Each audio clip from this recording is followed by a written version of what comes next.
Hey, how's it going? This is Jacques with bluesguitar.com.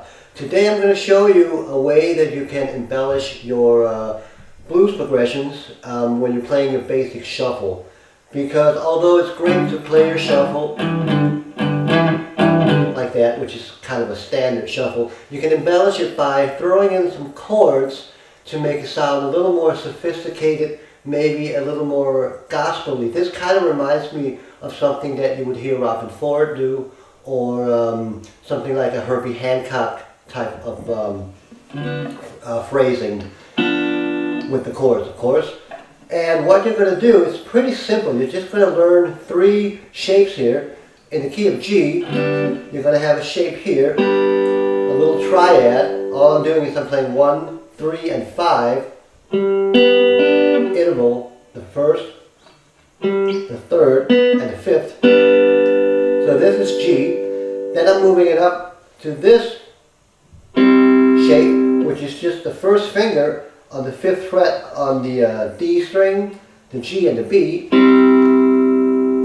And when you're playing this chord, you could use it as a C chord, but in the key of G, the notes that we have here are basically the root, the 1, 2, 3, 4, the 4th, and the 1, 2, 3, 4, 5, 6, 1, 4, and 6. So it still works in the key of G. And then the last shape is just going to be a 2-note shape, which is on the 6th fret of the B string and the 8th fret of the G.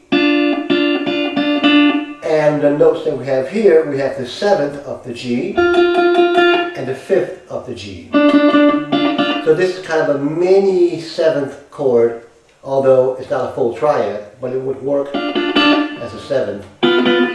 Okay, so 3 shapes there. So if your basic tempo is like that,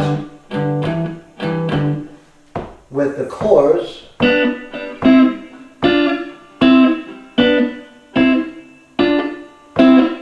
you can change between those 3. And you can do it in different phrasing. I mean, you don't have to bounce like that. You could go, maybe hold the last one a little longer.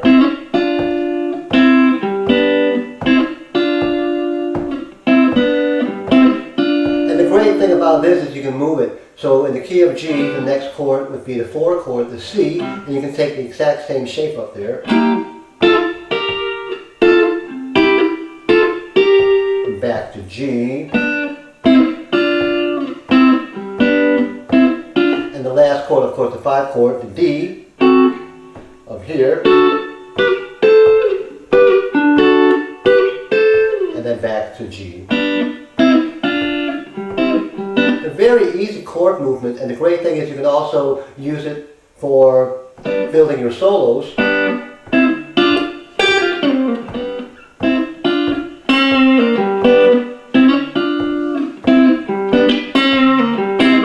so on, okay? So try that, and I'm sure you will be able to come up with some nice little grooves with those 3 shapes. Alright? I hope you got a lot out of this video. It was my pleasure to teach, and don't forget to click the link in the description for the tabs. Bye.